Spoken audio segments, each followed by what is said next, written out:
I'm with Greg Benedis-Grab. He's the director of K-12 AI and computing initiatives at CU Boulder.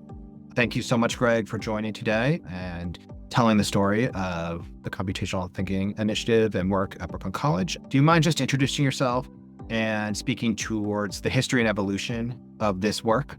Sure. As you said, I'm Greg Benedis-Grab. I was in New York City for many years.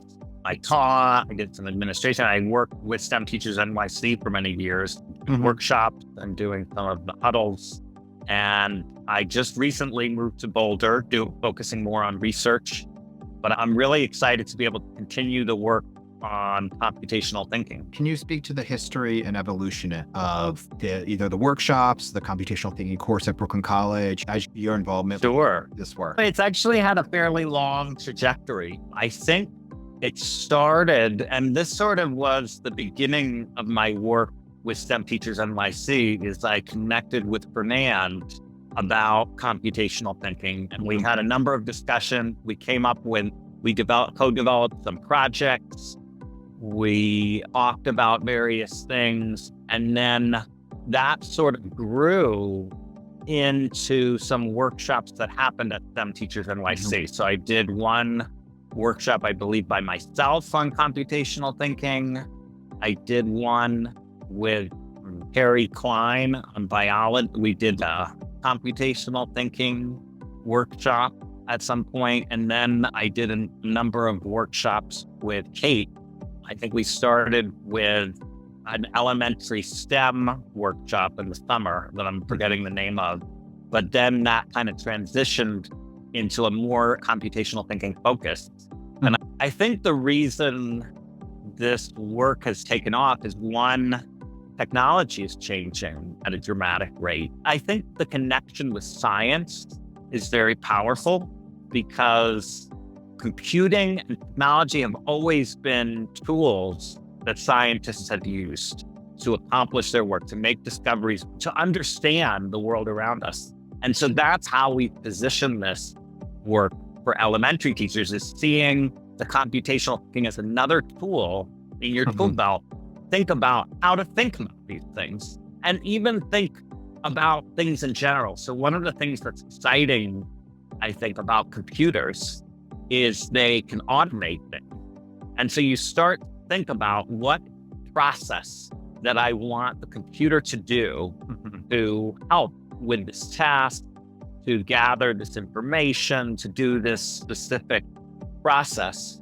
And that leads to deep kind of metacognitive thinking about what the nature of the process is. There's been a lot of debate in math for elementary of whether you teach algorithms or not. You have them covered through inquiry. But really an algorithm is just a system to get an answer reliably. And I think the problem with the way the algorithm is taught is you're told to memorize it and don't mess with it, instead of seeing it as, oh, what do you think of this algorithm? What are its affordances? What are when is it going to get you into trouble? I think if kids thought about algorithms the way, there would be no problem with them using algorithms. They have to know why they're using it and when they should use it. And that's where this work has gone with elementary, is using these computational thinking frames as a way to think about doing science and STEM investigation, but also really all aspects of the curriculum. When you're trying to solve a problem, how do you construct it? What are the steps involved? And that's, I think, where the elementary teachers got really excited, because they realized they're already having these conversations, but now this provides a new framework to think about. I think you've touched on it a little, but maybe could sum it up, give the elevator pitch. In your own words, what is computational thinking? If you had a teacher hearing for the first time, had never heard the words computational thinking, the phrase, how would you explain it? I think it can be challenging to explain because it ends up being one of those things that takes on a lot of things, because really computation is part of so many different things. Like really, in some ways, you can describe our brains as a computational tool. So it's like when you talk about computation and computational thinking, it can encompass almost too much. But the way we've been talking about it that I think is useful is think about the ways you would structure things for a computer is a good way to think about what you're doing. So when you're thinking about, oh, how am I going to automate this? Or how am I going to have a device or something that's not me do something? You have to step outside of yourself and think about that in a more deep, reflective way. And that's what I see as computational thinking, is thinking about stepping back and looking at the process, looking at how things are done. Originally, computers were people, largely women, who filled out tables, created tables of values by computing those things. And I think even when you do that, you have to think about what's a good system for doing that. And there's been a long history in science of like error problems. If you look back at astronomical calculations, they're riddled with errors. And so some of the motivation to invent computers was, well, can we do this more effectively with a machine? And I think it's that kind of thinking. What is the way we do this? That really is at the heart of computational thinking. And that's the kind of thinking that's timeless. I think in some ways we get too tied into now kids have to learn AI, or now they have to learn this or that. But really, I feel like computational thinking brings you through the waves of technological change that we're experiencing and will continue to experience as these devices. How have you seen, or how do you see educators implementing computational thinking practices into their classroom? Some of it, now I'm seeing that more in terms of the research that I'm doing in Colorado. And we're focusing here more on physical computing. So we're bringing curriculum using the microbit to have students ask questions about the world around them and collect data on that, and then try to answer their questions, or even create installations to try to think about community change. Like one of our units, it's called Mutual Air, and an artist installed a air quality sensor inside of a wind chime type device. So depending on the air quality, it hits different notes. It's our anchoring phenomenon for that unit, but it gets kids thinking about, how do you measure things? What do you do with what you measure? But also, what do we think about this artist putting this on the streets of San Francisco and getting people to think about this? And I think that's what I'm seeing is exciting, is that students can think about things that are relevant to them. This is something I think that's exciting as the technology gets more advanced. Younger and younger students harness the power of these devices and processes in ways that they can start to feel the ability to learn about the world around them in a way that's comparable to what professionals do, and even make change in the world. And that's what we're seeing with the microbit. It's students collecting this data and thinking. Like one example, one of the sensors on the microbit is a sound sensor. So one student group, they started measuring sound levels at school.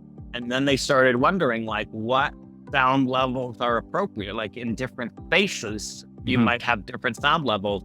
And you could make measurements. Even though this went beyond traditional science, there's the science of sound. Some of it was about social norms and how loud is it when you can still get work done. But some of it was also, they came up with an alarm that would let you know if it was too loud. And then they had to think, what's the effect of putting a device like that in? And what threshold? How do you set the threshold of what too loud is? So it just makes who decides what's too loud? And those are all these things that are inherent in technology. And I think when kids realize that they could be part of this decision-making and thinking, that's really exciting. And that's why I think computational thinking has the potential to extend a lot of the work that they're already doing. It's not necessarily this whole new thing, like a way to get deeper in. We always probably thought about how to organize the community for the right volume. But now students have more agency, and instead of the adults telling them, this is the sound level, let's do a study. Let's see what everyone thinks about this. And if somebody says this is too loud, well, what evidence do you? It opens up all these other questions, which is great. And then again, I'm sure those cycle back to what kind of questions do you solicit? What kind of information do you use to make decisions? How do you make decisions? How does that reflect on other processes? Sure. Have you been involved at all with the micro-credentialing class at Brooklyn College, or has that just been Judith? No, I wasn't in the micro-credentialing because I think I was either gone.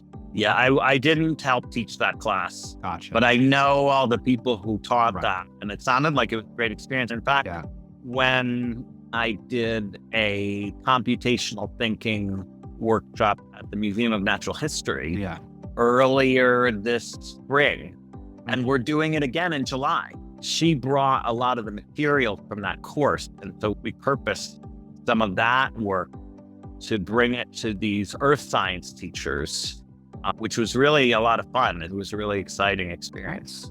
When you're getting really interested in computational thinking and your role as an educator, were you able to bring that philosophy into your, practice? And if so, how has focusing on computational thinking improved your practice as an educator?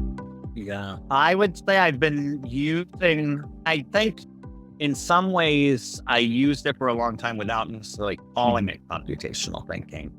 Partly because before I became an educator, for a few years, I was a computer programmer. And I also used some programming in my studies of science. So I've always seen computing and technology on a larger scale as a key component of scientific inquiry. And for many years, I was a middle school and elementary science educator. And I always was excited to bring technological tools into the classroom. And I don't think I would have called them computational thinking at that time. Right. But for example, when I was teaching fifth grade, it was called the School at Columbia. I did a project and might have written a science scope article about it. I can send it later. But what I did was I had students growing what are called Wisconsin fast plants. And they were growing these very specific plants in very specific conditions. And it was designed to be like a good way to structure an experiment. So you're really focusing on single variable testing and you're thinking about controls and all the things you do an experiment. And what I did in that, and I think this is a good example of what you asked about, is instead of having them write their observations in their science notebook, I had them write their observation in a shared Google Sheet that went across all 4 classes. So they had all this data. Every little group had set up an experiment, but we were able to lay out the entire data set as a whole spreadsheet. And this was just like a whim that I had. It's like, I wonder if I can get this to work. It would be cool. Like the scientists often share data. And as we started doing the work, we realized that having such a big data set changed the types of conclusions we could draw. Like we could average over huge numbers of plants and we could start to see connections across classes and all of these things. And really a tool as simple as a spreadsheet, which doesn't seem like a hugely powerful computational tool, but it really changed their whole experience of it. And it made me realize this maybe touched more on data science than anything, but it really allowed them to do things that were beyond what I had expected. And I think that's what I've always tried to do as an educator, is try to bring things in and help students see what's possible. And I think you have to experiment with things that are new to get at that stuff. And that's what scientists do too. They're always trying something new and some new technologies to read the background cosmic radiation or. Exactly. And so in a way, you're modeling what it is to be a scientist by the experimentation you're doing as a teacher, which I think transitions really nicely into the final question I'm going to ask you is just what advice do you have for educators who are looking to bring computational thinking into their practice, into their classroom? I think there's this kind of risk-taking piece. I think one of the kind of core components of computer science and of computational thinking is this idea of debugging. Debugging isn't new. I think it's part of everything that you do. Like you do it when you when you make a new recipe. But I think there's something of the process of debugging that's exciting. And I think so I guess what I would say is the reason I bring up the debugging is it's also one of the biggest sources of frustration with computation. If something doesn't work or something, like it can be really frustrating and it can sometimes make you feel less control as a teacher. And so I think addressing that kind of mindset and being just open about that, it's probably my biggest piece of advice. Being open to not knowing where things are going, or if things don't work, seeing that as an opportunity, really changing some of our habits around frustration and feeling like things don't work is maybe one of the most important steps to making some of these things work. And that's true in science and engineering as well. There has to be this openness to, I don't know, people use the word failure, but maybe we just shouldn't call it failure. Yeah. Amazing. Thank you so much for sharing that. No problem. Yeah. I'm going to stop our recording now.